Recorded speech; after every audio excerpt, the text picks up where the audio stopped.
मुझे लगता है कि रेज्यूमे में लोग इसलिए भी लैक करते हैं क्योंकि उन्हें लगता है कि उन पर कोई बहुत बढ़िया प्रोजेक्ट नहीं है जिसको अपना रेज्यूमे में डाल के शो कर सके, है ना। अगर आपको इस फील्ड में आना है UI/UX, तो आपको बेसिक समझना बहुत ज़रूरी है, राइट। कुछ चीज़ें होती हैं जिसकी वजह से आपको प्रोबेशन एक्सटेंड नहीं होता या फिर आपको इंडस्ट्री से निकाल दिया जाता है। तो अगर आप इस टाइम पे अपने आप को प्रूव नहीं कर पाए कि हाँ मैं वर्दी इनफ हूँ, तो फिर मुझे लगता है वहीं पे जर्नी एक्सटेंड होगी या एंड होगी, वो चीज़ पर चल जाती है। Hi all, welcome to the next episode of Jobs and Career Talks. आज हम एक्सप्लोर करने वाले हैं UI/UX डिजाइन फील्ड को। तो चलिए हमारे गेस्ट से मिलते हैं। Hi Anjali, welcome to the show.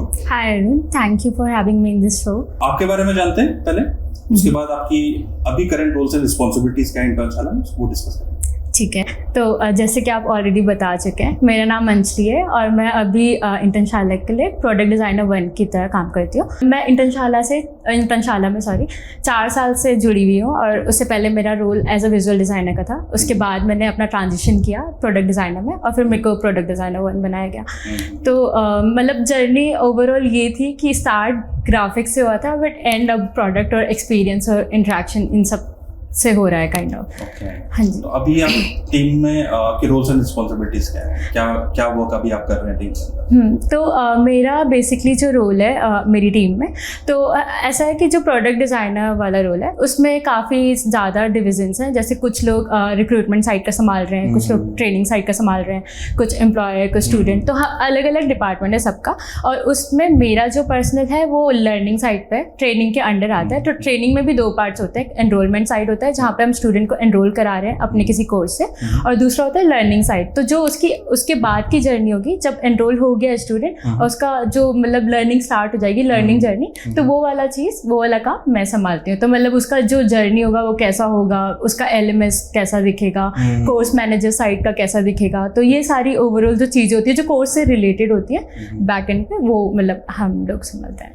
हाँ जी। तो ये जिसको हम प्रोडक्ट डिजाइन कहते हैं, सेम UI/UX भी है, राइट? हाँ जी, हाँ जी। तो ये UI/UX डिजाइन फील्ड होती क्या है? मतलब अगर कोई लेमन लैंग्वेज में हम समझना चाहें कि कोई फ्रेशर है, कॉलेज में है या कोई करियर स्विच करने की सोच रहा है, तो और इस फील्ड में एंटर करना चाहता है, बिकॉज आजकल देखो काफी ट्रेंड में है जॉब्स, काफी लोग स्विच कर रहे हैं इस फील्ड में, बिकॉज हर कंपनी को अपना प्रोडक्ट अपनी वेबसाइट बनानी है, तो कोई डिजाइनर चाहिए होगा।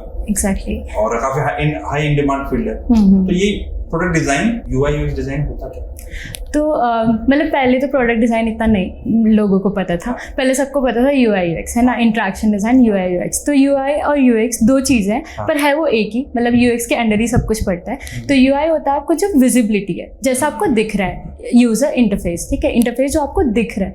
और UX होता है यूज़र एक्सपीरियंस, जो आपका एक्सपीरियंस है उस प्रोसेस को करने में या फिर जो भी आपकी जर्नी रही है उस प्रोडक्ट के साथ, उसमें आपका एक्सपीरियंस कैसे रहा है। जैसे कि मान लो मैं 2 फूड ऐप यूज़ कर रही हूँ, ठीक है, 2 अलग अलग फूड ऐप्स हैं। किसी में मुझे बहुत ईजिली मिल जा रहा है कि हाँ मुझे ये आइटम ऐड करना है और मैं कार्ट में लेके जा रही हूँ और मैंने चेकआउट कर लिया। बट किसी में आपने देखा होगा कि पहले एक आइटम ऐड करो, फिर वापस से वो आपको पूरा मेन्यू दिखाता है, फिर वापस से आप दूसरा आइटम, तो मतलब वो बहुत टू एंड फ्रो प्रोसेस हो जाती है। तो वो काइंड ऑफ जितने हम मल्टीपल स्टेप्स ऐड कर रहे हैं, ये तो बहुत स्मूथ हो गया कि मैंने ऐड किया, वहीं से मैंने मल्टीपल सेलेक्ट कर लिया और सीधे चेकआउट कर लिया। यहाँ पे मैं बार बार आगे पीछे, तो ये जो मेरा एक्सपीरियंस यहाँ पे हिंडर हो रहा है, मान लो कितना ही अच्छा UI है, कितना ही मेरे को ब्यूटीफुल इमेजेस दिख रही हैं, बट एक्सपीरियंस तो मेरा खराब हो गया एज अ यूजर, है ना। और एग्जैक्टली, तो जितना मैं टाइम मेरा वेस्ट हो रहा है इस चीज़ में, वो चीज़ तो वो एक्सपीरियंस वाली चीज़ आ जाती है। तो UI का मतलब कि आप कितना एस्थेटिकली उसको अच्छा बना रहे हैं, सुंदर बना रहे हैं, और UX होता है कि आपका एक्सपीरियंस कितना स्मूथ आप कर रहे हैं। हाँ, तो अब क्या हुआ कि जो UI/UX तो था, मतलब तो फिर धीरे धीरे इसका मतलब जो टर्मिनोलॉजी है, नेमिंग, नोमेनक्लेचर, तो वो प्रोडक्ट डिज़ाइन वाला चीज़ हो गया, क्योंकि after all we all are working for products only, है ना। तो वो चीज़ हो गई। तो अब मतलब धीरे धीरे आप देखोगे इंडस्ट्री में भी, अगर आप जॉब सर्च करने भी चलोगे तो काफ़ी आपको प्रोडक्ट डिज़ाइनर वाली हो जाएगी, और होता वही है।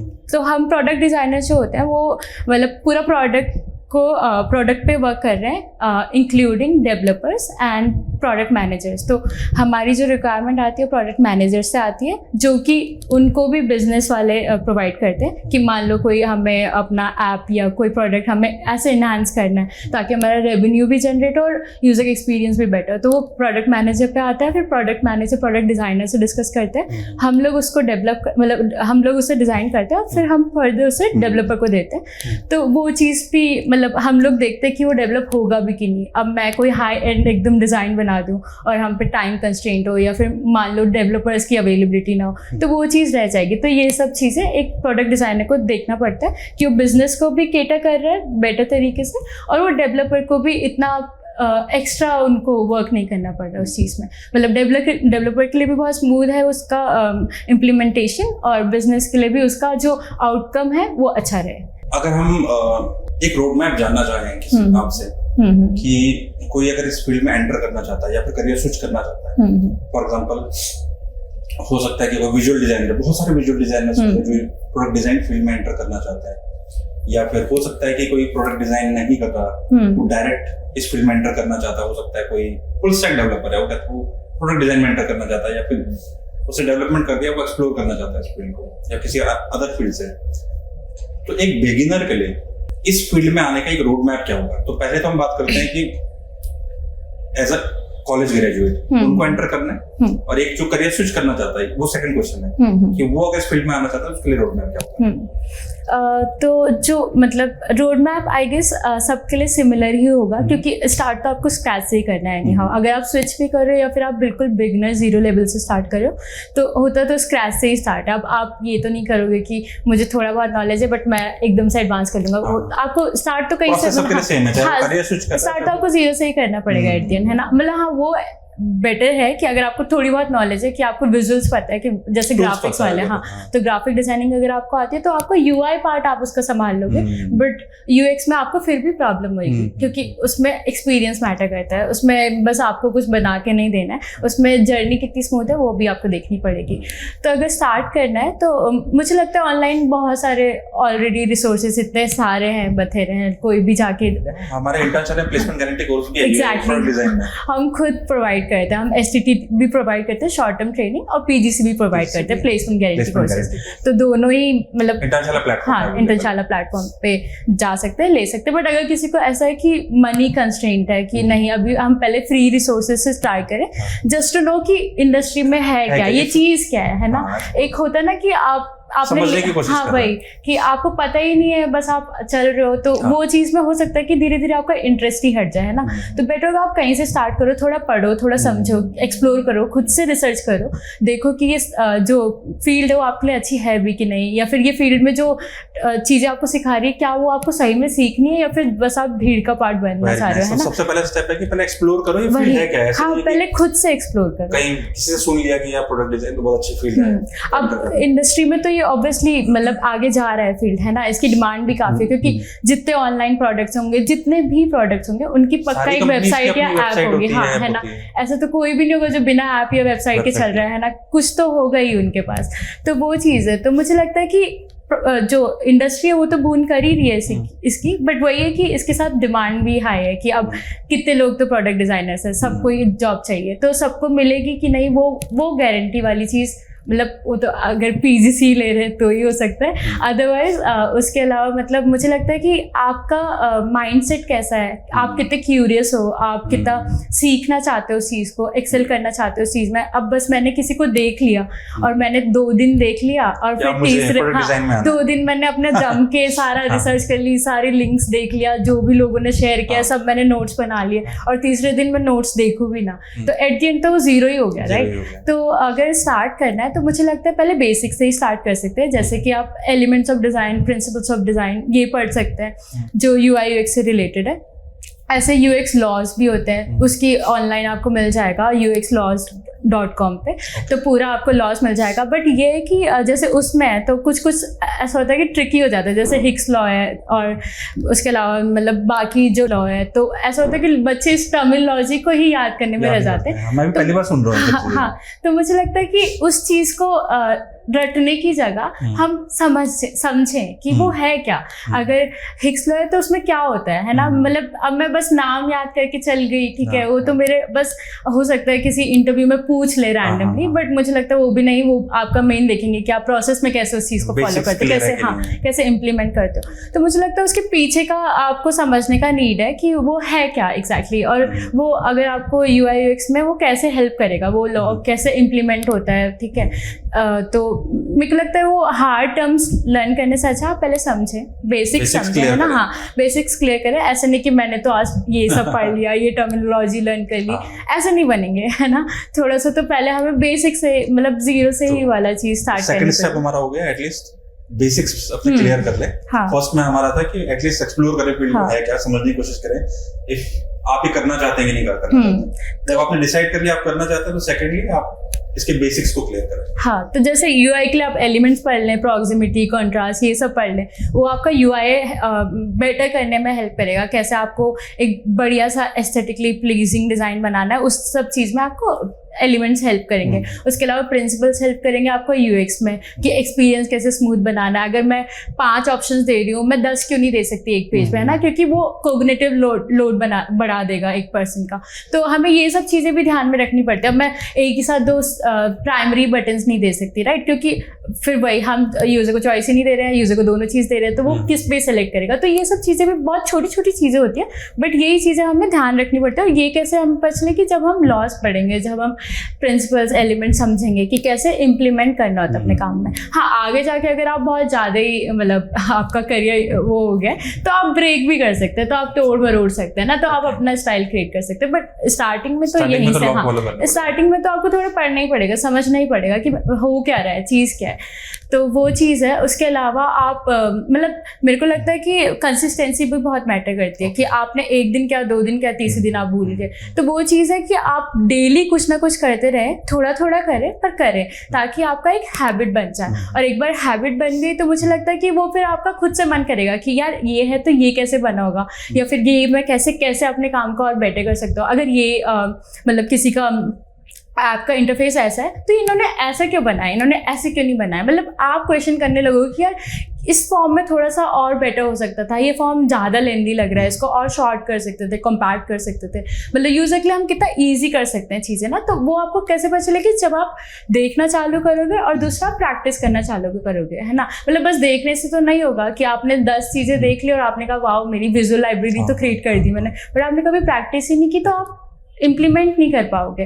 तो वो इम्प्लीमेंटेशन चीज़ आएगी कंसिस्टेंसी से, कि आप कंसिस्टेंटली प्रैक्टिस कर रहे हो। हाँ, तो आप UX चैलेंज ले सकते हो कि आप डेली 30 डेज़ का ऐसे कुछ कर रहे हो कि एक दिन मैंने फॉर्म क्रिएट कर लिया, एक दिन मैंने कुछ और एलिमेंट क्रिएट कर लिया, कोई और कंपोनेंट क्रिएट कर लिया किसी वेबसाइट पे। तो आप 30 डेज़ का अपने लिए एक चैलेंज सेट कर लो, ठीक है। अगर आपको लगता है कि आप खुद से नहीं कर सकते तो आप ऑनलाइन भी देख सकते हो, और 30 डेज़ चैलेंज का एक आता है, UX चैलेंज करके वेबसाइट है, उस पर आप 30 डेज़ का चैलेंज ले सकते हो। अदरवाइज अगर आपको लगता है कि नहीं वो थोड़ा ज़्यादा ही हो जाएगा, तो आप ChatGPT पे जाओ, बहुत सारे AI टूल्स, आप ChatGPT से पूछो कि मेरा एक 30 डे का प्रोग्राम क्रिएट कर दो और मैं बहुत बिगिनर लेवल पे, तो आप मुझे छोटे छोटे टास्क दो और मैं 30 डेज में ये चैलेंज करूँ। और बेस्ट तरीका ये है कि आप खुद तक मत रखो, उसे कहीं पोस्ट कर दो, है ना, क्योंकि जितना आप उसे ऑनलाइन लाओगे तो एक तो आपके पास रिस्पॉन्सिबिलिटी आ जाएगी, लोग पूछने लगेंगे कि आज कुछ नहीं बनाया, मतलब होता है 4 दोस्त भी अगर बोल रहे हैं कि भाई आज तूने कुछ नहीं बनाया, तो वो आपके पीछे हो जाता है कि हाँ यार मुझे करना है, मुझे पोस्ट करना है, मुझे पोस्ट करना है, तो वो चीज़ आ जाती है कि यार मुझे डालना है कहीं, है ना। तो थर्ड पॉइंट तो हमारा आ गया, अब प्रैक्टिस करना है उससे, प्रैक्टिस करना है, उसको प्रैक्टिकल करना है, जो भी आपने सीखा है सेकंड स्टेप में, आप उसको प्रैक्टिकल करके आप असाइनमेंट्स बनाओ। हाँ, उसके बाद नेक्स्ट आपने बोला कि इसको पोस्ट करो, तो वो पोर्टफोलियो की जब हम बात कर रहे हैं, तो वो कहीं ना कहीं फिर आपका अब ऑनलाइन डालने से आपको एक तो आपको वो हो जाएगा कि करना है करके, अब मेरे को कल कोई नया पोस्ट डालना है, तो आपको थोड़ा एंथुजियाज्म भी बिल्ड हो जाएगा ना कि यार मैं कहीं तो इसको डाल रहा हूँ। अगर 2 लोग भी देख रहे हैं तो देख तो रहे हैं ना 2 लोग, हाँ भाई एग्जैक्टली। फिर आप फीडबैक भी ले सकते हो, आप शेयर कर सकते हो उसको, लोग IS क्लब से इंटर्नशाला में आप वहाँ पे शेयर कर सकते हैं। हाँ एग्जैक्टली, आप वहाँ पे अपने सारे डिजाइन डाल सकते हो और आप उन पे मतलब आपके पीयर्स से भी ले सकते हो, बाकी जो इंटरशाला क्लब्स के मेंबर्स हैं आप उनसे डिजाइन फीडबैक ले सकते हो। तो वहाँ पे हमारे काफी मतलब प्रोडक्ट डिजाइन का हमारा अलग से क्लब है, राइट? प्रोडक्ट डिजाइन का अलग से, और और इवन हमारे डिजाइनर्स भी है तो हम लोग भी मतलब फीडबैक, हाँ हम लोग भी फीडबैक दे सकते हैं। तो वो बेस्ट चीज है कि आप इंडस्ट्री लेवल वाले लोगों से भी फीडबैक ले रहे हो, और जो एकदम स्टार्ट कर रहे हैं आपके जैसे ही लोग उनसे भी फीडबैक ले रहे हो। तो क्योंकि जितने ज्यादा फीडबैक है उतने ज्यादा आपको पता चलेगा कि कितने पर्सपेक्टिव है इस चीज को ठीक करने के, है ना। तो करेक्शन के कितने सारे पैरामीटर्स हैं, आप कितनी जगह पे इसको और बेटर कर सकते थे और शायद आपने लैग कर दिया क्योंकि आप बिगनर लेवल पे, तो वो चीज़ आ जाती है। वो एल्गोरिदम बन जाता है कि आप डाल रहे हो कोई, मतलब आपको एक तो फीडबैक रिस्पॉन्स मिल रहा है, और दूसरा आपका वो कंसिस्टेंसी मेंटेन होती जा रही है। अब आप चैलेंज भी कर रहे हो, आपको 30 चीज़ें अगर आपने सीख ली तो उस चीज़ को 30 चीज़ों को मैं एक वेबसाइट में डाल दूँ तो काफ़ी तो मेरा बन गया, है ना। तो स्टार्टिंग के लिए तो मतलब ऐसे ही स्टार्ट कर सकते हैं। बाकी उसके अलावा पोर्टफोलियो हमारा बन गया, तो अगर पोर्टफोलियो को हमें शेयर करना है किसी के साथ, कौन कौन से प्लेटफॉर्म्स होते हैं? पोर्टफोलियो वैसे मतलब मैं थोड़ा सा एक स्टेप पीछे जाऊंगी। तो जैसे आपने 30 डेज का चैलेंज कर लिया, ठीक है, तो मैं सजेस्ट करूंगी कि इसके अलावा आप रेप्लिकेशंस भी ट्राई कर सकते हो। कि मान लो कोई ऑलरेडी क्रिएटेड वेबसाइट है और आप ना अपने हिसाब से उसको रेप्लिकेट करो कि कैसे कोई कॉम्पोनेंट बना होगा, अगर ये बटन है तो कितना इसका रेडियस रहा होगा, क्योंकि ये छोटी छोटी चीज़ें ना आपको एक बड़ी पिक्चर बनाने में हेल्प करेगी, राइट। तो फॉन्ट साइज इतना ही क्यों रखा है, इससे ज़्यादा क्यों नहीं रखा होगा, अगर पिक्सल ग्रिड है तो 80 पिक्सल ग्रिड क्यों या 12 क्यों है, मतलब 13 क्यों नहीं ली, ऑड क्यों नहीं ली। तो इन सब चीज़ों को, छोटी छोटी चीज़ों को गो थ्रू करो, क्यों किया है। और जहाँ पे क्वेश्चन लगता है कि यार ये क्यों हुआ है, लोगों से पूछो, है ना, आउट देयर लोगों से पूछो, बहुत सारी चीज़ें, वरना ChatGPT AI से पूछो, कुछ नहीं तो AI से पूछो, गूगल से पूछो कि ये क्यों हो रहा है, ऐसे ही क्यों करते हैं, ऐसे क्यों नहीं कर सकते। बाकी डिज़ाइन सिस्टम्स होते हैं, तो मुझे लगता है कि डिज़ाइन सिस्टम समझना भी बहुत ज़रूरी है, इक्वली इंपॉर्टेंट है। डिज़ाइन सिस्टम होता क्या है? जो डिज़ाइन सिस्टम से पहले हाँ जी, वो अलग से हम टॉपिक में कवर करेंगे, पर अभी हम क्योंकि असाइनमेंट की बात करते हैं, प्रैक्टिकली बात करें, तो पोर्टफोलियो की बात एक बार मैं करना चाहूंगा कि अगर हमने कुछ बना दिया असाइनमेंट, तो वो हम रिज्यूमे में लिंक कर सकते हैं, अपने किसी कहीं अप्लाई कर रहे हैं, इंटर्नशिप या जॉब्स में अप्लाई कर रहे हैं, तो वहाँ पे हम उसे भेज सकते हैं। कौन कौन से प्लेटफॉर्म है जो अभी ट्रेंडिंग है?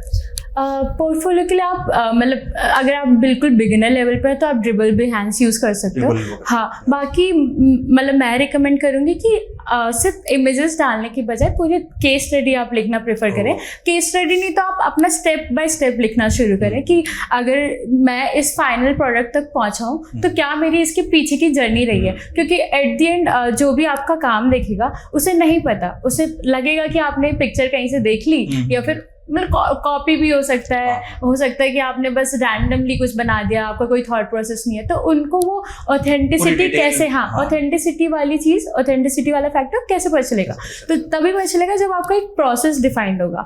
तो अगर आपको कहीं भी नहीं डालना, आपको लगता है कि अभी मुझे नोशन नहीं आता, मैं नोशन में डॉक्यूमेंट नहीं कर पा रहा हूँ, तो आप अगर फिग्मा से भी चालू कर रहे हैं, इसके बारे में भी हम बात कर सकते हैं। तो फिग्मा एक ऑनलाइन मेन स्ट्रीम ऐप है जिसमें आप मतलब वेब टूल है, सॉरी, जिसमें आप अपना पूरा ये बना सकते हो, वेबसाइट, हाँ, पूरा प्रोडक्ट डिजाइन कर सकते हो। और फिग्मा में बस प्रोडक्ट डिजाइन के अलावा भी अब लोग बहुत कुछ कर रहे हैं, 3D एनिमेशन करने लगे हैं, ठीक है, बहुत कुछ, मतलब ऐसा फिग्मा को भी लोगों ने इस लेवल तक एक्सप्लोर कर दिया है, उसमें से प्रोटोटाइप क्रिएट कर रहे हैं, बहुत ट्रेंडिंग है, राइट, डिजाइन में। अभी हर कंपनी में फिग्मा यूज हो रहा है। हाँ, हर कंपनी में। पहले ये होता था आपका एडोबी XD होता था, हाँ, एडोबी XD होता था, उसके अलावा स्केच होता था। तो अब क्या हुआ कि धीरे जैसे फिग्मा आया तो फिग्मा इतना सिंप्लीफाई हो गया है, मतलब उन सब चीज, उनमें इतने सारे टूल्स हैं।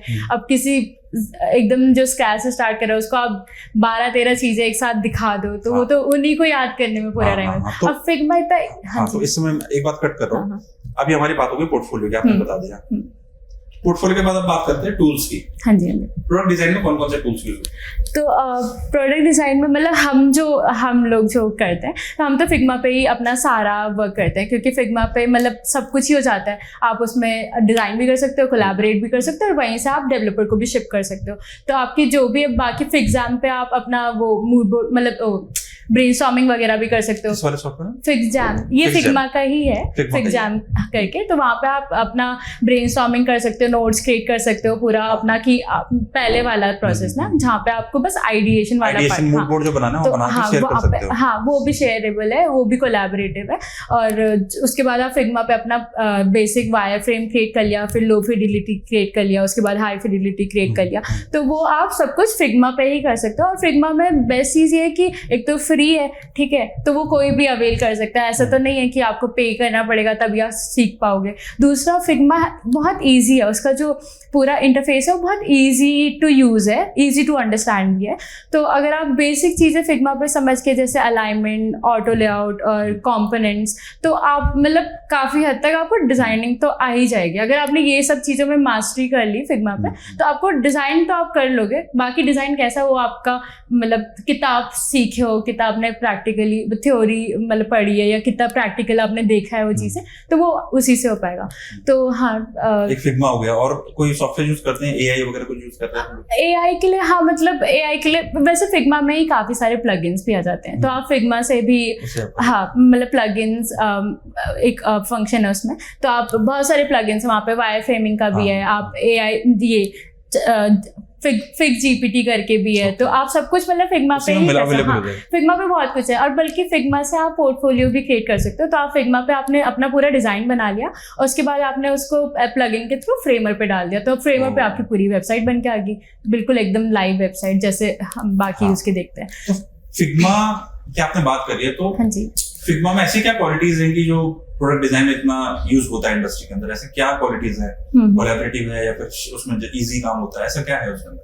तो फिग्मा में बेस्ट चीज़ तो ये है कि एक तो बहुत इजी टू यूज़ हो गया, जैसे मैंने बताया ना कि इसका इंटरफेस बहुत क्लीन है। अगर आप वही भी तो पकड़ लेगा, हाँ बिगिनर भी कर लेगा। अगर उसे 3-4 चीज़ें बता दो कि ये सेलेक्ट टूल है, ये आपका फ्रेम टूल है, ये बहुत मतलब 4-5 चीज़ें ही तो हैं, और इस तरफ आपका पूरा पैनल है जहाँ पे आपको ये ऑटो लेआउट वगैरह, इसमें थोड़ा टाइम लगता है समझने में, बट एक बार आपने थोड़ा भी समझ लिया उसका, तो आपको लगता है अगर आप फ्रेम बना सकते हो एक खुद से, राइट, तो आप उसमें चीज़ें ऐड कर ही सकते हो। शेप्स ही तो है, बाकी तो कुछ ऐसा मतलब वो तो रॉकेटरी तो है नहीं, शेप्स ही तो ऐड करना है। बाकी आपका अलाइनमेंट कैसा होगा, स्पेसिंग कितनी होगी, वो सब चीज़ें ध्यान में रखनी होती है। इसी तरीके से मुझे लगता है एक वेबसाइट पूरी बच जाती है, ठीक है, बहुत ईजी हो जाता है। तो हाँ, इंटरफेस बहुत ईजी है। फिर आप कोलैबोरेटिव है कि आप किसी के साथ शेयर कर सकते हो, फीडबैक ले सकते हो। आप ऐसा भी कर सकते हो कि आप कहीं और हो, मैं कहीं और हूँ, तो रिमोट वर्क भी हम साथ में, दो अलग-अलग स्टेट्स में बैठे हैं, हाँ, एक ही फाइल में कोलैबोरेशन कर सकते हैं, हम दोनों एक ही टाइम पे उसको वर्क कर सकते हैं फाइल में ऑनलाइन। हाँ जी, तो आप ऐसा भी है कि मैंने आधा काम कर दिया और बाकी काम मैंने आपको बोल दिया कि आप देख लेना, तो आप उसमें सारे करेक्शंस कर रहे हो, मतलब एडिट एक्सेस देख के आप सारा करेक्शंस कर रहे हो। और जरूरी नहीं कि सिर्फ 2 लोग 10 लोग भी कर सकते हैं, तो मतलब कोलैबोरेशन वाला पोटेंशियल इतना ज्यादा है कि वो कोई भी कर सकता है, कोई भी एक्सेस कर सकता है। और यानी कि अगर क्लाइंट है हमारा, हाँ जी, क्लाइंट के कुछ फीडबैक है तो क्लाइंट को शेयर करके ऑन द स्पॉट इसमें चेंजेस कर सकते हैं। हाँ, मतलब कि क्लाइंट अगर मेरे को मॉनिटर कर रहा है, मैं उसको मतलब चेंजेस करवा दूं, हाँ, वो मुझे ऑब्जर्व कर रहा है वहाँ पे, तो उसको पूरा मेरा स्क्रीन दिख जाएगा, राइट। और फिर अगर वो कहे कि नहीं यहाँ पे टेक्स्ट ऐसा होना चाहिए था, फॉन्ट थोड़ा बोल्ड कर दो, तो वो चीज मैं एकदम इंस्टेंट ही मतलब वहाँ से। और अगर क्लाइंट को नॉलेज है तो वो खुद भी थोड़ा उसमें चेंजेस कर सकता है आपके सामने। हाँ, पर मैं सजेस्ट करूंगी ऐसा करना नहीं चाहिए, क्योंकि सेम फाइल है, मतलब वो ऐसा नहीं है कि ये स्क्रीन शेयरिंग नहीं है, हाँ, उसको डायरेक्ट वो फाइल एक्सेस हो रही है और उसी में वो आपको फीडबैक दे रहा है। उसके अलावा फिग्मा पे फिग्मा कम्युनिटी है, तो कम्युनिटी पे आपको बहुत चीज़ें मिल जाएगी, बहुत सारे रिसोर्सेज मिल जाएंगे। जैसे मान लो आपको कोई पूरा एक मतलब फॉर्म डिज़ाइन करना है, ठीक है, साइन अप फॉर्म, तो आपको नहीं पता कैसे करना, आप कम्युनिटी पे जाओ, सर्च करो, आपको बहुत सारे डिज़ाइन मिल जाएंगे। आप वहाँ से डिज़ाइन पिक कर लो, उनको डुप्लीकेट कर लो, अपने डिज़ाइन बना लो, अपने डिज़ाइन में उनको कॉपी पेस्ट करके, तो आपको पूरा स्ट्रक्चर बना मिल जाएगा। आपको बस नॉर्मल अपना टेक्स्ट अगर आपको चेंज करना है, या फिर मे बी आपको कलर पैलेट चेंज करनी है, थोड़े बहुत चेंजेस करके आप उस डिज़ाइन को अपना भी बना सकते हो। तो मतलब ऐसे आपने 3-4 डिज़ाइन ले लिए, उनको क्लब करके आपने कुछ अपना बना दिया, तो वो चीज़ भी है। तो फिग्मा की कम्युनिटी भी बहुत अच्छी है, प्लस फिग्मा के मतलब यूज़ करने के लिए फिग्मा ने मतलब वैसे काफ़ी अपना यूट्यूब पे भी पूरा कंटेंट डाला है, तो कोई भी सीख सकता है, बहुत इजीली सीख सकता है। उसके अलावा उनके आर्टिकल्स भी हैं figma.com/best practices करके, तो वहाँ पे उनके खूब सारे आर्टिकल्स भी हैं, तो आप उनको गो थ्रू कर सकते। मतलब ये बहुत हार्ड नहीं है और बहुत हार्ड टू लर्न भी नहीं है और रिमेंबर भी नहीं है, तो आप इजीली सीख के इजीली याद भी कर सकते हैं। ऐसा नहीं कि आज मेरे को बस एक जैसे आफ्टर इफेक्ट्स वगैरह पर रोटोटाइपिंग होती है, कितनी सारी चीज़ें है ना, फिर इफेक्ट्स होते हैं, प्रीसेट्स होते हैं, तो इतना ओवरवेलमिंग हो जाता है। भी यूज करते हैं क्या आफ्टर इफेक्ट्स? हाँ, मतलब जैसे हम उसके लिए यूज करते हैं, माइक्रो इंट्रैक्शंस कुछ हो गए, तो जैसे कोई बटन है मान लो, ठीक है, तो अगर होवर हो रहा है, हाँ होवर हो रहा है या फिर हाँ एनिमेट हो रहा है या फिर वो थोड़ा सा उसका बाउंस आ रहा है उस चीज में, तो वो चीजें। बाकी जैसे आपने देखा होगा इंस्टाग्राम पे हम लाइक करते हैं तो हार्ट ऐसे बहुत सारे हार्ट्स आने लग जाते हैं, हाँ, तो वो छोटी छोटी चीजें, हाँ, तो उन्हें माइक्रो इंट्रैक्शंस कहते हैं या फिर माइक्रो एनिमेशंस कहते हैं। तो जैसे कि अगर मतलब मैं किसी उस पे कार्ड पे क्लिक कर रही हूँ, कार्ड पूरा रोटेट हो रहा है या फिर ऐसा कुछ, मतलब बहुत ही, ये तो बहुत ड्रामेटिक हो गया, बट ऐसे ही कुछ कुछ हम फिग्मा पे भी कर सकते हैं। पर फिग्मा पे ये होता है कि उससे एक्सपोर्ट करने में इश्यूज आ जाते हैं, तो फिग्मा पे हम प्रोटोटाइप बना सकते हैं उसका सिमिलर, बट आफ्टर इफेक्ट में हम उसका पूरा मोशन क्रिएट करके उस चीज को मतलब एक्सपोर्ट कैसे करते हैं हम उसके अंदर, ऐप के अंदर या कोई वेबसाइट के अंदर कुछ? वो कोड से होता है, वो एक्सपोर्ट करने में हम इमेज में एक्सपोर्ट करते हैं या फिर? तो हम लोग तो जिफ में करते हैं, मतलब जो हाँ जो हमारा प्रोसेस होता है उसमें हम जिफ में करते हैं या फिर PNG हाँ मतलब वही आफ्टर इफेक्ट्स पे PNG सीक्वेंस निकाल दिया। जिफ का क्योंकि साइज बड़ा हो जाता है और हमें साइज कंस्ट्रेंट भी होता है ना, कि जितना आप बड़ा साइज रखोगे किसी वेबसाइट पे तो उसका लोडिंग टाइम बढ़ जाएगा, है ना, और हम नहीं चाहेंगे कि हमारी सारे एलिमेंट्स आ गए, बस जो मेन एलिमेंट है इंटरेक्शन है वही पीछे रह जाए ना, तो वो लोडिंग टाइम कम करने के लिए बेटर होगा कि हम साइज भी साइज कम रखें, तो वही PNG सीक्वेंस से हम जिफ बना के उसको फिर एक्सपोर्ट करते हैं। हाँ जी, तो रोड मैप में हमने टूल्स भी कवर कर दिया। अब आती है बात रिज्यूमे, राइट? बहुत लोग जो है टैलेंटेड होते हैं, स्किलफुल होते हैं, पर अपने को प्रेजेंट नहीं कर पाते। उसको शेयर करना चाहिए कि रिज्यूमे में क्या मेंशन करें कि उनका वो हाईलाइट हो। तो मुझे लगता है कि रिज्यूमे में लोग इसलिए भी लैक करते हैं क्योंकि उन्हें लगता है कि उन पर कोई बहुत बढ़िया प्रोजेक्ट नहीं है जिसको अपना रिज्यूमे में डाल के शो कर सके, है ना। तो मुझे लगता है कि अगर आप खुद भी स्टार्ट कर रहे हैं, अगर आप फ्रीलांसिंग भी कर रहे हैं या फिर आपने खुद के कुछ सेल्फ प्रोजेक्ट्स बनाए, तो आप उस चीज़ को भी रिज्यूमे में मेंशन कर सकते हैं, क्योंकि आफ्टर ऑल आप पोर्टफोलियो तो अपना अटैच कर ही रहे हो, राइट। एक मतलब उसमें लिंक आप डाल रहे हो या फिर आप मतलब उसमें जो क्लिकेबल है जो आपको पोर्टफोलियो तक लेके चले जाए, तो वो चीज़ अगर आप अटैच कर ही रहे हो तो आप उस चीज़ को भी वहाँ पे मेंशन कर सकते हो। बाकी मुझे लगता है रिज्यूमे में जितना आप ऑथेंटिसिटी दिखा सकते हो कि जो आप हो, क्योंकि आपको एट दी एंड वो चीज़ प्रूव भी करनी पड़ेगी ना। मैं बोल दूं कि मैं तो मुझे फोटोग्राफी भी आती है, जर्नलिज्म भी मेरा बेस्ट है, हाँ पोर्टफोलियो में कुछ नहीं है, उसका मतलब बैकअप मेरे पे कुछ नहीं है, उसका प्रूफ मेरे पे कुछ नहीं है। तो जितना भी आपने अपना पोर्टफोलियो में डाला है उस चीज़ को आप अपने रिज्यूमे में मतलब शॉर्ट में लिख लो, अपने बारे में थोड़ा सा एक्सप्लेन कर दो कि आप क्या हो, कहाँ से आते, क्योंकि रिज्यूमे ही सबसे पहली चीज़ है जो आपका HR देख रहा होगा, राइट, और उसी के बेसिस पे आपका शॉर्ट लिस्ट होगा, क्योंकि पोर्टफोलियो वाली चीज़, पोर्टफोलियो इवेल्युएशन वो बाद में आता है, वो टेक्निकल फ्रंट पे होता है ना। अब HR को तो नहीं नॉलेज होगा कि इस पोर्टफोलियो को कैसे एनालाइज करें, हाँ, तो HR प्लस मुझे लगता है कि जैसे JD है, ठीक है, आप पूरा जॉब डिस्क्रिप्शन अच्छे से पढ़िए, है ना, उसमें देखो कि क्या क्या चीजें रिक्वायर्ड है, फिर अपने रिज्यूमे में देखो कि क्या ये चीजें मैंने मेंशन की है, क्या ये चीजें मैंने क्योंकि कभी कभी ऐसा होता है ना कि मतलब रिज्यूमे भी ऐसी इवैल्यूएट हो जाता है, कुछ कीवर्ड्स को सर्च कर लेते हैं कि अगर ये मैच हो रहा है तो हम इसको मतलब कैंडिडेट सेलेक्ट होगा रिज्यूमे बेसिस पे, अदरवाइज वो रिजेक्ट हो जाता है। तो वो कीवर्ड्स समझो कि इस JD में क्या कीवर्ड्स हैं जो मुझे रिक्वायर्ड होगा मेरे रिज्यूमे में डालने के लिए, कि क्या स्किल से देख रहे हैं, क्या मेरे स्किल्स से मैच कर रहे हैं, नहीं कर रहे तो आप थोड़ा सा उसको इनहेंस करो, थोड़ा सा मॉडिफाई करो कि वो उनका भी मतलब जो स्किल सेट रिक्वायर्ड है और जो आप प्रोवाइड कर सकते हो वो चीजें बैलेंस आउट हो जाए। सबसे पहले JD निकाल के देखो, अपना रिज्यूमे देखो, दोनों मैच कर रहे हैं कि नहीं कर रहे हैं। हाँ एग्जैक्टली, और नहीं कर रहे तो थोड़ा मॉडिफाई तो करना, थोड़ा सा ट्रिक तो करना पड़ेगा। तो मुझे लगता है कि JD मेन है, क्योंकि बच्चे क्या करते हैं ना, मतलब जब मैं भी थी तो हम क्या कर रहे थे कि एक ही रेज्यूमे हमने 10 कंपनी में दे दिया, है ना। अब कुछ कंपनी कुछ ढूंढ रही है, कुछ कंपनी कुछ ढूंढ रही है, और स्टार्टिंग में ऐसा होता है ना कि वो बस ये होता है कि कहीं लग जाए, है ना। जैसे मैं मेरे टाइम पे वो था कि ग्रेजुएशन प्रोजेक्ट में देख रही थी, है ना, तो मैं सोशल मीडिया में भी देख रही थी, मैं वेबसाइट्स के लिए भी देख रही थी, ग्राफिक्स के लिए भी देख रही थी, डिजाइन एजेंसी के लिए भी देख रही थी, बट सबकी रिक्वायरमेंट्स थोड़ा थोड़ा वेरी कर जाती है। टूल सेट भले ही सेम हो बट स्किल्स रिक्वायर्ड तो अलग हो सकता है, राइट। किसी को सोशल मीडिया के लिए ही चाहिए होगा फुल फोकस, किसी को वेब पेज के लिए ही चाहिए होगा फुल फोकस। तो जेडी के हिसाब से अपना रेज्यूमे थोड़ा ट्वीक कर लो, है ना, पर्सनलाइज कर लो कि भाई ये रेज्यूमे आप ही के लिए है। बहुत तरह के होते हैं, वही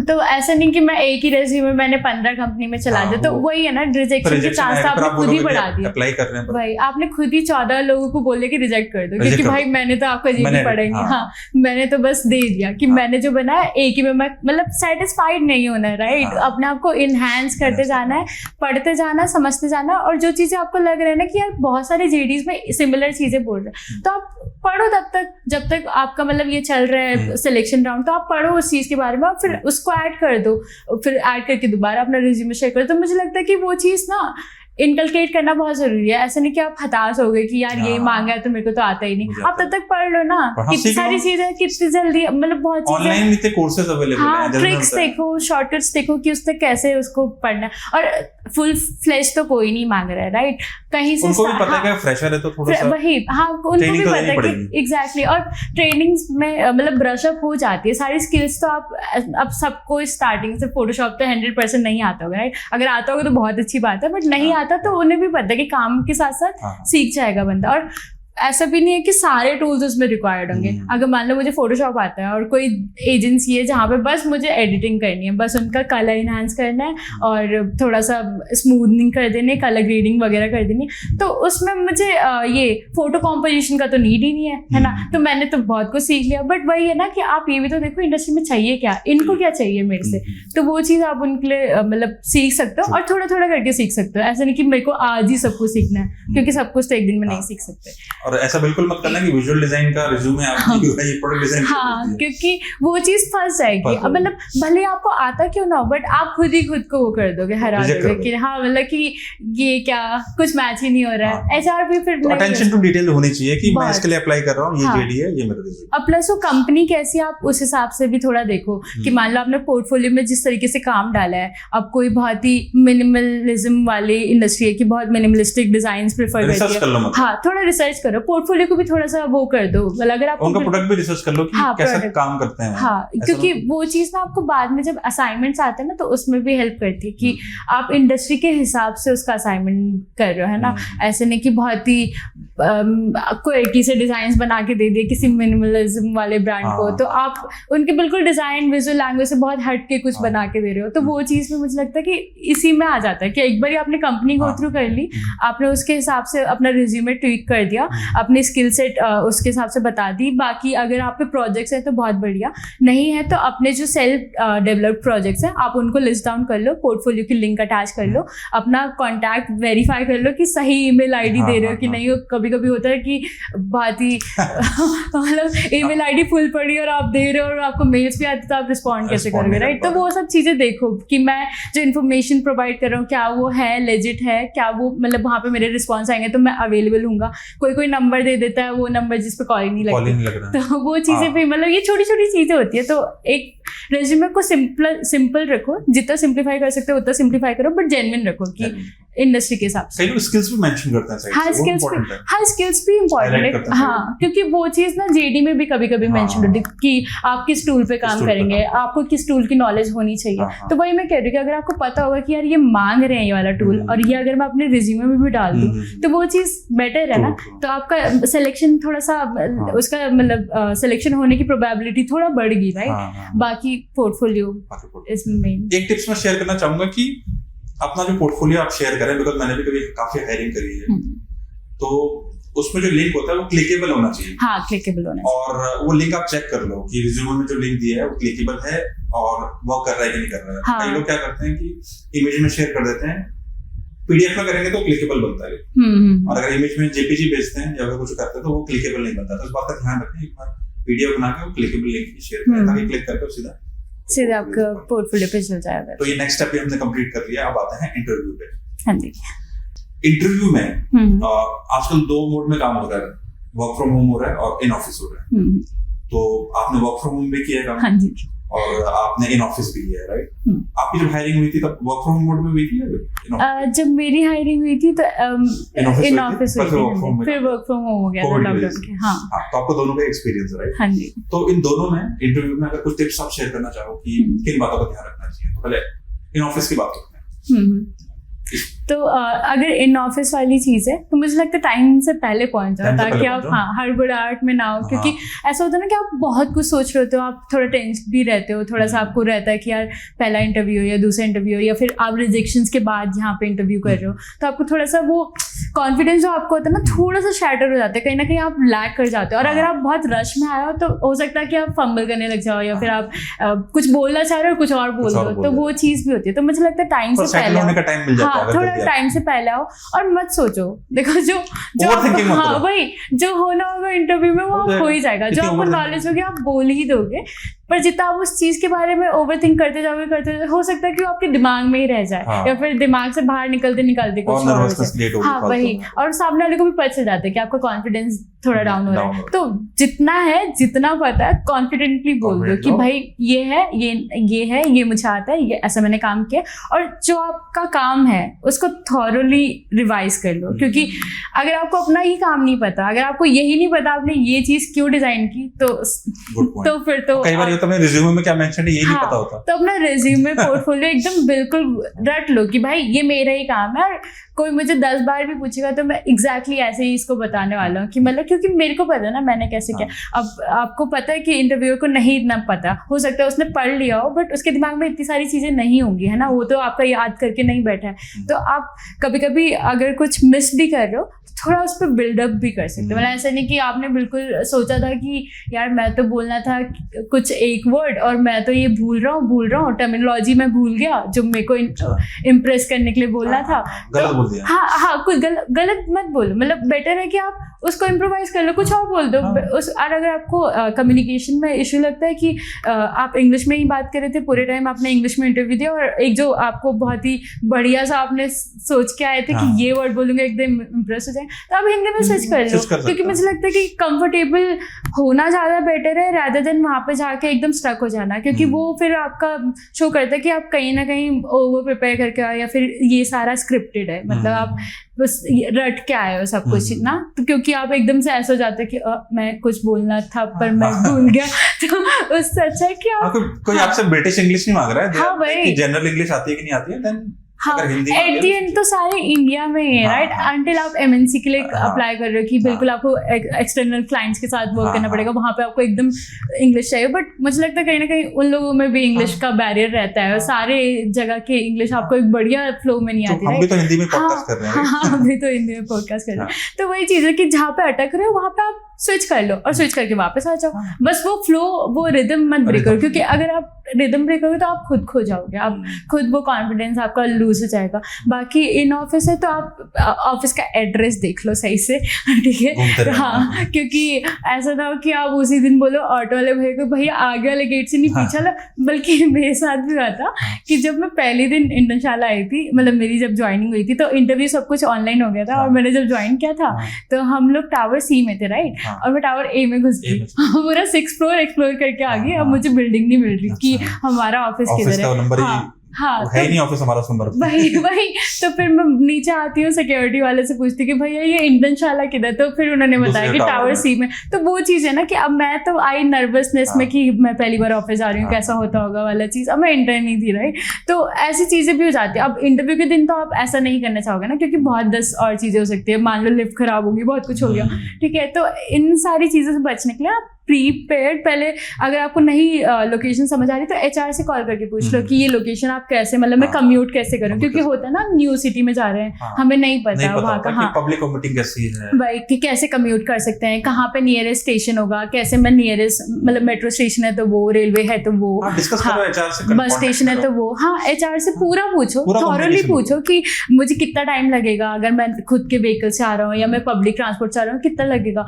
तो वो इन ऑफिस वाली चीज़ के लिए ये सारी, मतलब पहले वाला जो प्रोसेस है वो क्लियर कर दो कि लोकेशन आपको पता है, टाइम से पहले आपको आना है, टाइम से पहले आप आगे सेटल डाउन हो जाओ अच्छे से। हाँ, ड्रेसअप भी अच्छे से होना है, ऐसे कुछ भी बन के नहीं आना है क्योंकि वो फर्स्ट इंप्रेशन वाली चीज़ आ ही जाती है। अब आप कुछ भी बन के आ जाओ तो वो फिर ना कहीं आपकी पर्सनैलिटी रिफ्लेक्ट करती है कि आप कितने कैजुअली इस इंटरव्यू को ले रहे हो, राइट। तो आप थोड़ा सा अपने आप को इंडस्ट्री के अकॉर्डिंग रेडी करके आओ, फिर वहाँ पे पहुँचो, अच्छे से ग्रीट करो, अब जो भी वो क्वेश्चन करते हैं उनको अच्छे से आंसर करो। नहीं आंसर आ रहा है, अगर लग रहा है कि ये बहुत टफ है, ये तो मैंने कभी समझा ही नहीं, सुना ही नहीं, तो कह दो कि sorry, I think I need more improvement in this, या फिर उनसे पूछो कि सॉरी सर, मतलब मुझे तो नहीं पता, बाकी अगर आपके इनपुट्स हैं इस चीज़ पे तो आप मुझे दे सकते हैं। और कोई भी इंटरव्यू तो एट द एंड उसका फीडबैक जरूर लो कि मतलब मैंने कैसे, हाँ मेरे लिए कोई फीडबैक है वो, या फिर आप ऐसे भी पूछ सकते हो कि हाउ डू यू थिंक कि मैंने परफॉर्म कैसे किया, मतलब भले आपको पता हो मन में कि नहीं हो रहा है यहाँ पे, बट फीडबैक इसलिए ले लो क्योंकि आप अगले के लिए प्रिपेयर हो जाए, राइट।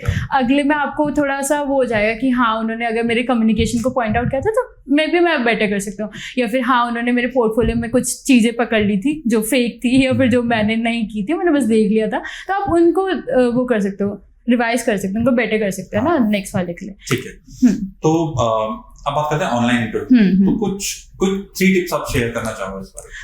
ऑनलाइन का तो मैं यही कहूँगी, टिप्स तो सारी मतलब वो इंटरव्यू वाली चीज़ तो सेम ही है, टाइम से पहले वाली चीज़ भी सेम ही है। बाकी ऑनलाइन का मेन होता है कि आपका नेटवर्क कैसा है ना, आपका लैपटॉप का कैमरा ठीक है कि नहीं, क्योंकि बहुत लोग जानबूझ के भी कभी कभी कर लेते कि मेरा कैमरा नहीं ऑन हो रहा है, कैमरा खराब है। ये चीज़ ना इंटरव्यू को थोड़ा सा वो लगती है। अल्टरनेट ऑप्शन फोन रेडी रखो, हाँ फोन रेडी रखो, आप बोरो कर लो, एक दिन के लिए तो आप अरेंज कर सकते हो, क्योंकि इससे ना आपको प्रोफेशनलिज्म लैक करता हुआ दिखता है सामने वाले का ना, तो वो आपको हो सकता है इस पैरामीटर पर भी जज कर ले कि वो प्रिपेयर्ड नहीं था, या फिर उसने इतनी कोशिश नहीं की, मतलब वो इतना सीरियस नहीं था इस इंटरव्यू के लिए, इसलिए उसने बस बंद कैमरे में एकदम बेकार ऑडियो में इंटरव्यू दे दिया। क्योंकि अब आप कुछ बता रहे हो, आप चाहते हो कि इधर मेरा हो जाए, तो बेटर होगा ना कि आप क्लियरली दिखो, सामने वाले को जितना आप दिखोगे उतना वो समझेगा कि हाँ आप कितने जेन्युइन हो, आप कितना हो इनटू इस इंडस्ट्री के लिए ना, आप कितना पैशनेटली यहाँ आना चाहते हो वाली चीज़। अब आप दिख ही नहीं रहे हो, बस बोल रहे हो, वो बोल रहे हो, कैसे बोल रहे हो, अब सामने वाला कैसे इंटरप्रेट कर रहा है, वो चीज़ भी आ जाती है ना, थोड़ा सा मतलब गैप आ जाता है दोनों चीज़ के बीच में। तो मुझे लगता है कि वो नेटवर्क वाली चीज़ फिक्स कर लो, अगर नेटवर्क इशू तो एक दिन कहीं और जा लो, कैफे सेटअप अपना सेट कर लो, इंटरनेट कैफे जा लो, पूरा वहाँ पे बैठ के करो। फोन तो सबके पास ही होता है, राइट, फ्रंट कैमरा सब पे ही है, तो क्वालिटीज का इशू है तो उस दिन ज़्यादा बूस्टर डेटा एकदम बूस्टर वाला डला दो। तो मुझे लगता है कि वो चीज़ें फिक्स कर लो। बाकी इंटरव्यू में क्या बोलना है वो तो हम ऑलरेडी डिस्कस कर चुके हैं कि अपना काम एकदम, हाँ रेज्यूमे और काम थॉरोली वो कर लो। और अगर कहीं पर लगता है कि लैग कर रही है, सामने से वॉइस लैग कर रही है, तो आप प्लीज़ रिपीट करने के लिए बोल दो, मतलब कि please if you could repeat that. हाँ सिंपली बोल दो, ऐसे हड़कड़ आना नहीं, और ऐसे नहीं करना है कि नहीं सुनाई दिया तो कुछ भी बोल दिया, वो नहीं करना है। बेटर होगा कि आप हाँ जेन्युइनली, बहुत रेयर केसेस में बहुत प्रॉब्लम आ गई है, इलेक्ट्रिसिटी अवेलेबल नहीं है, हाँ मौसम ही खराब हो गया, रिक्वेस्ट कर सकते हो कि कोई और टाइम, हाँ रीस्केड्यूल के लिए भी आप बोल सकते हो। बट अगर आपको लगता है कि रीस्केड्यूल ऑप्शन नहीं, हाँ तो आप उन्हें प्रायर इन्फॉर्म कर दो, एटलीस्ट टाइम भी सेव हो जाएगा। एग्जैक्टली 2-3 घंटे पहले तो बता ही दो, ऐसे नहीं कि आप 5 मिनट पहले कर रहे हो कि हाँ रीस्केड्यूल कर दे, क्योंकि ऑब्वियसली सामने वाले लोग भी आपके लिए प्रिपेयर बैठे, राइट, आपके लिए टाइम लैपटॉप लेके पूरे घर में घूम रहे हो कि यहाँ पे सिग्नल आ रहे हैं, यहाँ नहीं आ रहे। और नॉइज कैंसलेशन वाली चीज का भी ध्यान रखो कि ऐसा नहीं कि लोग पीछे से घूम रहे हैं, सब कुछ बेटर है और पीछे से चल रहा है, कहीं मशीन की आवाज आ रही है, तो वो चीज़ें भी बेटर होगा कि अवॉइड ही करें, अनलेस बहुत ही ज़्यादा टफ सिचुएशन है कि आप कुछ भी नहीं कर सकते, तब अलग केसेस है, तब आप डिस्कस कर सकते हो ये सब चीज़ें पहले से कि ऐसे कुछ हो सकता है। अब बात करते हैं, अब इंटरव्यू भी हो गया, अब कोई किसी कंपनी के अंदर जाता है तो प्रोबेशन पीरियड होता है 6 मंथ का, कई बार होता है कि वो कन्वर्ट नहीं होता है क्योंकि जो आपने प्रोमिसेस किए थे वो मीट नहीं हो रहे, तो 6 मंथ में किन बातों का ध्यान रखना है ताकि प्रोबेशन की जर्नी बड़ी स्मूथ है? तो 6 मंथ्स में 2 या 3 महीने तो आपको ऑलरेडी ट्रेनिंग के मिलते हैं ना, मतलब ट्रेनिंग के गाइडेंस या आपको बाकी एक चीज और पॉइंट, हर कंपनी का प्रोबेशन पीरियड अलग अलग होता है। हाँ जी हाँ, बट जो ड्यूरेशन होती है that can very, but tips हाँ टिप्स तो सेम ही रहेंगे। तो आपको ऑलरेडी मतलब ट्रेनिंग पीरियड मिलता है जहाँ आपको गाइडेंस भी मिलता है, या फिर कोई हेल्पिंग बडी जो आपका डे टू डे काम में हेल्प मेंटोर कर सके, या फिर आप मतलब टिप्स एंड ट्रिक्स समझा सके या टूल्स से आपको अवे करा सकते हैं, क्योंकि होता है कि कुछ इंडस्ट्री के खुद के भी टूल्स होते हैं, प्रोसेस भी होता है टीम का कुछ। हाँ, प्रोसेस भी होता है, सब कुछ ही होता है, मतलब सब कुछ ही आपके लिए नहीं होगा, तो आपको कोई तो होना चाहिए जो आपको गाइड करे, तो वो आपको ऑलरेडी प्रोवाइड किया जाता है। मेंटोर होता है, हेल्पिंग बडी अलग होता है, 2 अलग भी हो सकते हैं और सिंगल पर्सन भी दोनों चीजें कर सकता है। और उसके अलावा आपको कुछ लर्निंग मटेरियल्स देते हैं, या फिर कोई कभी कभी होता है कि असाइनमेंट भी देते हैं कि आपका ये ट्रेनिंग पीरियड है, आपको उसमें असाइनमेंट करके देना है थ्रू आउट लाइक 15-20 दिन का आपका ये लर्निंग मटेरियल आपको देखना है, और फिर 30 डेज के विद इन आपको ये असाइनमेंट पूरा करके देना है। तो जब मेरा भी टीम स्विच हुआ था तो ऐसा ही कुछ था कि मेरे पे लर्निंग मटेरियल्स प्रोवाइडेड थे और एक असाइनमेंट था रिवैम्प वाला चीज़ का कि मेरे को पूरा UI रिवैम्प करना है पूरा अपना लर्निंग प्लेटफॉर्म का, तो वो चीज़ थी। तो अब ऐसा है कि इनिशियली है, स्टार्ट ही कर रहे हैं, बिल्कुल ही स्क्रैच से शुरू किया है, बस क्योंकि पता है तो इंडस्ट्री में आ गए, बट सब कुछ नहीं पता, राइट? तो हिचकिचाना नहीं है, जितना हाँ रीच आउट कर सको उतना रीच आउट करो, अपने मेंटर को, अपने कलीग्स को पूछो उनकी जर्नी कैसे स्मूथ हुई, या फिर उन्होंने कैसे स्टार्ट किया, उन्होंने कितने जल्दी ये सीख लिया, और अगर इतने जल्दी सीख लिया तो कैसे सीख लिया, वो वाली चीज़। तो प्रोबेशन पीरियड में मतलब अपने मैनेजर से कनेक्टेड रहो, उनसे डेली अपना फीडबैक लो, अपनी लर्निंग बताओ कि मैंने आज ये पढ़ा, ये सीखा और मैं कैसे इसको इम्प्लीमेंट करूँ, क्योंकि आप मैनेजर के जितने अच्छे उस टाइम पे बड़ी बन सकते हैं ना, वही आपको आगे भी हेल्प करेगा। मैनेजर को कॉन्फिडेंस होना चाहिए आप पे, अगर स्किल्स कम ज्यादा भी हो तो वो कोई वो तो मैनेज हो जाता है, क्योंकि अगर मैनेजर को ये दिख रहा है कि आप क्यूरियस हो सीखने के लिए, समझने के लिए, आपका लर्निंग एटीट्यूड है, आप ट्राई तो कर रहे हो एटलीस्ट, है ना? ऐसा नहीं कि आप लेड बैक एटीट्यूड लेके चल रहे हो कि दे दिया काम, मैंने कर दिया, हो तो गया, वो नहीं करना है। सीखने की वो दिखाना है कि भाई हाँ मुझे और भी यहाँ पे सस्टेन करना और इससे भी आगे जाना है, बस यही मेरा एक वो नहीं है, मेरे को ग्रो करना है, राइट? इस इंडस्ट्री में ऐसा नहीं कि बस स्टैटिक, मैंने जो जॉब रोल मुझे मिल गया, मुझे रुपए मिल रहे हैं, बस मैं खुश हूँ। Hard work, consistency, hard work की आप दिखाओ कि हाँ आपको ग्रो करना, स्केल अप करना है, स्टैटिक नहीं होना है, राइट? तो वो चीज़ मैनेजर से डिस्कस करो, पूछो, और बाकी जो आपके कोलैबोरेटिव मतलब बाकी टीम से अगर आपका कोलैबोरेशन हो तो सबसे बना के रखो, ऐसा नहीं कि आपने इससे पंगा ले लिया, उससे पंगा ले लिया क्योंकि वो चीज़ें भी नोटिस, सॉरी प्रोबेशन पीरियड में वो चीज़ें भी नोटिस होती हैं। हाँ, कल्चर में मैच करना, हाँ, आपका मतलब आप कितना किसी इंडस्ट्री का जो भी आपका कंपनी है उसका कल्चर फॉलो कर रहे हो कि नहीं, मतलब आपका एटीट्यूड भी मैटर करता है, राइट? आपका काम तो एक चीज़ हो गया कि आपने काम अच्छा कर लिया, बढ़िया कर रहे हो, काम आपने सीख लिया, आप सीखने की चाहत रख रहे हो, वो सब ठीक है, पर आपका attitude, personality, other than collaboration में आपकी स्किल्स, कम्युनिकेशन, ये सब चीज़ें भी एक पैरामीटर होती है जो भी जज होती है।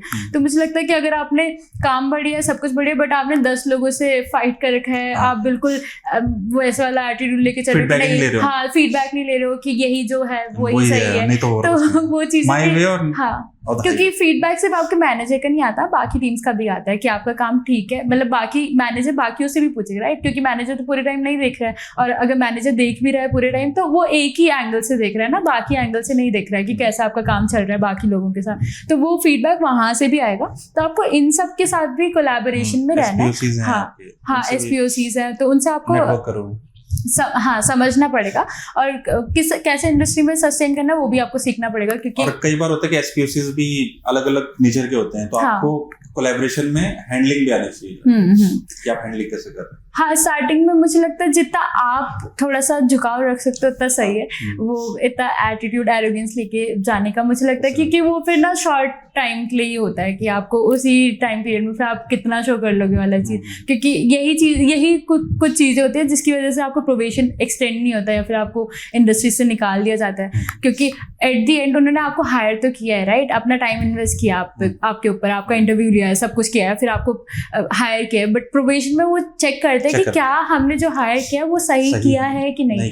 तो अगर आप इस टाइम पे अपने आप को प्रूव नहीं कर पाए कि हाँ मैं वर्दी इनफ हूँ, मैं बिल्कुल वही कैंडिडेट हूँ जो आप देख रहे थे या ढूंढ रहे थे, तो फिर मुझे लगता है वहीं पे जर्नी एक्सटेंड होगी या एंड होगी, वो चीज़ पता चल जाती है।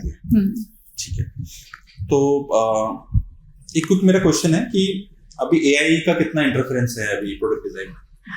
तो मुझे लगता है AI का सब ही फील्ड में इंटरफेरेंस हो चुका है, ऑलरेडी AI आ चुका है, हम लोग हाँ हेल्प तो है ही, क्योंकि कुछ भी चीज़ हो, मतलब अगर मान लो मैं स्टक हूँ, ठीक है, तो मैं जाके एआई से पूछ लूँ कि यार ये आइडिया है, मतलब मैं उनसे डिस्कस कर लूँ कि ऐसा कुछ मुझे बनाना है, ऐसा कोई मेरा एप्लीकेशन है, तो उसमें मैं कैसे और फर्दर इसको मतलब डिफरेंट तरीके से शो कर सकती हूँ। तो एआई पे तो सब कुछ ही है, क्योंकि वो मल्टीपल क्रॉलिंग कर रहा है, ठीक है, पूरे वेबसाइट्स को, सारा रिसर्च उसमें सारा ही डेटा है ना। अगर मैं एक वेबसाइट पढ़ रही हूँ तो सेम टाइम पे 10 वेबसाइट क्रॉल कर रहे हैं, राइट, वो मुझे 10 वेबसाइट हेल्पिंग बड़ी है। हाँ हेल्पिंग बड़ी है, तो मतलब मैं कहीं पे भी स्टक हो रही हूँ, या मुझे पूछना है कि यार ये मतलब ये कलर है, ऐसे कलर है, तो मेरे को इसके अलावा कंट्रास्टिंग में कौन से और कलर जा सकते हैं वो बता सकता है, फॉन्ट साइज क्या होना चाहिए, एक आइडियल फॉन्ट साइज वो बता सकता है, मतलब अगर मेरे को मोबाइल एप्लीकेशन है या वेबसाइट है तो मुझे क्या चेंजेस, क्या अलग अलग चीज़ें ध्यान में रखनी चाहिए, या दोनों बना रही हूँ तो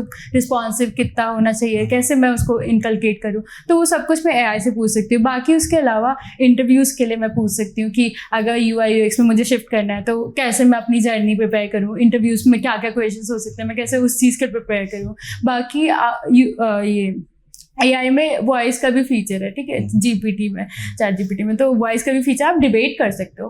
अगर आपकी कम्युनिकेशन स्किल्स मतलब नहीं आपको लग रहा है इतना सही, तो आप डिबेट कर लो, आप वॉइस कमांड दो और बोलो कि I want to debate on this topic with you regarding ये जो भी आपका टॉपिक है, यूआई यूएक्स से रिलेटेड या फिर बेसिक प्रोडक्ट से रिलेटेड या फिर किसी भी उसके अंदर की चीज़ से रिलेटेड, तो आप पूरा डिबेट कर सकते हो, मतलब वो चीज़ आप इन्हांस करते हो। तो मुझे लगता है कि एक पहले बोल रहे थे कि एआई हमारी जॉब ले जा लेगा, और मुझे लगता है कि जॉब तो नहीं ले जाएगा, क्योंकि एट द एंड उनका वेबसाइट भी तो कोई ह्यूमन ही क्रिएट कर रहा है, राइट, तो कहीं ना कहीं ह्यूमन इंटरफेरेंस तो है ही, और वो हमेशा रहेगी, क्योंकि एआई हमें सब कुछ बता सकते हैं, बट प्रॉब्लम सॉल्विंग एक ह्यूमन के पॉइंट ऑफ व्यू से, ह्यूमन सेंट्रिक अप्रोच से, वो मुझे लगता है वो एक ह्यूमन ही बेटर समझ सकते हैं। इमोशंस हम पे, राइट, हम समझ सकते हैं कि अगर हमारा यूजर ह्यूमन है तो वो कैसे इस चीज़ को उसमें अपना इनपुट देगा, या फिर कौन सी चीज़ उसका पेन पॉइंट बन सकता है। तो एआई हमें हेल्प जरूर कर सकता है, हमें वो नहीं कर सकता, इरेडिकेट नहीं कर सकता वो चीज़। आपने बताया कि एआई की वेबसाइट को डिजाइन करने के लिए प्रोडक्ट डिजाइनर, हाँ, उनको भी किसी ह्यूमन ने क्रिएट किया ना, उस ह्यूमन ने कमांड किया, सब कुछ कोड वगैरह सब ह्यूमन ने लिखा। तो अगर हम क्रिएट कर सकते तो हम डिस्ट्रॉय भी कर सकते, राइट, बट एआई हमें तो टेक ओवर अभी तो नहीं कर सकता। हाँ, मतलब इन नियर फ्यूचर में अगर बहुत ही एडवांस हो जाए तो मे भी हम सोच सकते हैं, बट एक ह्यूमन सेंट्रिक अप्रोच तो ह्यूमन्स ही मुझे लगता है बेटर कर सकते हैं। ठीक है, before wrapping up the show, आप कुछ फाइनल टिप्स शेयर करना चाहेंगे हमारी ऑडियंस के साथ? टिप्स मेरे हिसाब से ये होगा कि अगर आपको इस फील्ड में आना है यूआई यूएक्स, तो आपको बेसिक समझना बहुत ज़रूरी है, राइट। आप ट्रेंड समझो कि अभी क्या ट्रेंड कर रहा है, जैसे 3D डिज़ाइन ट्रेंड कर रहा है, मिनिमलिज्म ट्रेंड कर रहा है, बिंटू डिज़ाइन ट्रेंड कर रहा है, ट्रेंड समझो कि यूआई यूएक्स ट्रेंड्स क्या चल रहे हैं, उसके हिसाब से अपना पोर्टफोलियो में काम शो करो, राइट। उसके अलावा अगर आपको लगता है कि पहले मुझे थोड़ा पढ़ने की ज़रूरत है, तो आप बुक्स पढ़ो, बहुत सारी बुक्स हैं, जैसे design of everyday things by Don Norman, वो है। उसके अलावा चेंज बाय डिज़ाइन करके है, बाकी बहुत सारे यूट्यूबर्स हैं, बहुत सारे आपको ब्लॉग्स मिल जाएंगे। कोई टूल सीखना है तो उसकी पर्सनल यूट्यूब पे जाओ, ऑब्वियसली उनके पास रहता है, पूरा लिस्ट डाउन रहता है, वो खुद ही अपने टूल को सिखाते हैं कम्युनिटी को, राइट, यूजर्स को, कि कैसे इम्प्लीमेंट कर सकते हैं अपने डे टू डे काम में हमारे टूल को। तो वो चीज़ें हैं। बाकी नेटवर्किंग करो, लोगों से पूछो, रीच आउट करो। कहीं पे लगता है कि मुझे ये नहीं आता बट ये लोग बहुत बढ़िया कर रहे हैं, उनसे पूछो कि ये कैसे कर रहे हैं, आपने कहाँ से स्टार्ट किया था, उनसे पूछो। उनसे रिसोर्सेज हैं तो रिसोर्सेज लो। बाकी ऑनलाइन बहुत कुछ है, एक गाइड टू डिज़ाइन करके भी है, आपको उसमें पूरा रिसोर्स मिल जाएगा, पूरा जर्नी कैसे कैसे लेनी है वो मिल जाएगा। उसमें सारी बुक्स भी लिस्टेड है और वीडियोज़ वगैरह भी होती हैं हेल्प आउट करने के लिए। यूएक्स चैलेंजेस ले लो, बाकी यूएक्स फाउंड्री करके एक है, वहाँ से आप पढ़ लो। तो मतलब ये है कि जितना आप जल्दी स्टार्ट करोगे, कि आज आपने वीडियो देख ली तो अभी से थोड़ा सा पढ़ लो, है ना, थोड़ा सा स्टार्ट कर लो। तो मुझे लगता है कि जितना आप जल्दी स्टार्ट करोगे उतना ही जल्दी आप इस चीज़ में इंटू हो जाओगे, राइट, इस फील्ड में आ पाओगे। तो टिप्स तो यही रहेंगे कि स्टार्ट करो अभी, हाँ, और प्रैक्टिस करो, देखो और सीखो, मतलब करके सीखो। ऐसे नहीं कि बस देख लिया हो गया, नहीं, देखो और फिर करो और फिर सीखो कि क्या मैंने इसमें लर्निंग क्या थी, इसमें ऐसा था तो ऐसा क्यों था। वो क्वेश्चन वाला माइंड बहुत ज़रूरी है, क्यूरियोसिटी बहुत ज़रूरी है कि कैसे मैं इसको और बेटर कर सकता हूँ, कैसे ये डिज़ाइन है तो ये ऐसे क्यों नहीं है। तो वो वाली चीज़ मुझे लगता है कि वही सारी टिप्स होंगे कि आप स्टार्ट करो बस। बाकी अंजलि ने बताया आपको कि अगर कोई क्वेश्चंस हैं आईएएस क्लब्स में जाकर पुट अप करो, डिजाइन रिलेटेड। अंजलि वहाँ पे हैं, बाकी टीम मेंबर्स वहाँ पे हैं, दे हेल्प यू देयर। और अगर आप करियर बिगिन करना चाह रहे हैं तो शॉर्ट टर्म ट्रेनिंग इंटर्नशिप में अवेलेबल है, आप उस एक्सप्लोर कर सकते हो कि आप is this the right course for me, is this the right field for me और नॉट। और अगर आपको लगता है ये आपकी फील्ड है और जॉब में अप्लाई करिए, इंटर्नशिप्स में अप्लाई करिए, पहले इंटर्नशिप्स करिए, आप जॉब्स पे इंटर्नशाला पोर्टल में फाइंड कर सकते हैं। और अगर आपको कोई स्ट्रगल हो रहा है तो आप इंटर्नशाला के प्लेसमेंट गारंटी कोर्स में एनरोल कर सकते हैं। आपको उसमें जो भी स्टेप्स दिए आपको फॉलो करने पड़ेंगे, उसमें आपको हेल्प की जाएगी रिज्यूमे बनाने में, इंटरव्यू कैसे दिए जाते हैं। अगर आप सारे स्टेप्स फॉलो करते हैं तो आपको प्लेसमेंट गारंटी भी आपको प्रोवाइड की जाएगी और आप वहां से अपना करियर बिगिन कर सकते हैं। And that's all for today. अगर आपके कोई भी क्वेश्चन है, वैसे तो रोड मैप में सब कुछ बता दिया है। हाँ, वैसे क्लब्स में हम वर्कशॉप भी देते हैं। वर्कशॉप भी देते हैं। हाँ, तो क्लब्स में इंटरनेशनल आपने क्लब्स वर्कशॉप आप अटेंड वहाँ पे भी आप पूरा आपने दिया था रिसेंटली? नहीं, मतलब हमारे सीनियर मैनेजर ने दिया था। हाँ, तो आप पूरे क्लब्स में वर्कशॉप्स भी वर्कशॉप्स होती है, तो वीडियोस आप रेगुलरली वीकली बेस पे आती हैं, तो आप उन्हें भी अटेंड कर सकते हैं, जो आपके करियर को हेल्प करेगी। फीडबैक भी मिल Feedbacks जाएगा, वगैरह। इंस्टेंट फीडबैक भी मिल जाएगा अगर आपको चाहिए। और आप इस पॉडकास्ट से रिलेटेड आपको कोई क्वेश्चन है तो आप कमेंट सेक्शन में आप मेंशन करिए, हम उसका कोशिश करेंगे कि जल्दी से जल्दी रिप्लाई करें। और अगर आपको लगता है कि हम किसी पर्टिकुलर फील्ड को कवर करें अपने नेक्स्ट पॉडकास्ट में या अपकमिंग पॉडकास्ट में, तो आप उस फील्ड को भी मेंशन कर सकते हैं कि इस फील्ड में आप क्या कहते हैं पॉडकास्ट बनाइए। हम जरूर कोशिश करेंगे कि हम उस फील्ड में पॉडकास्ट लेके आए। So that's all for today. Thank you very much Anjali for giving your time and for such a wonderful session. Thanks. And अगर आपने पूरा ये एंड तक देखा है तो आई एम श्योर कि अगर आप इस प्रोडक्ट डिजाइन फील्ड में करियर बनाना चाहते हैं तो इसमें आपकी बहुत हेल्प होने वाली है। Thank you. Thank you.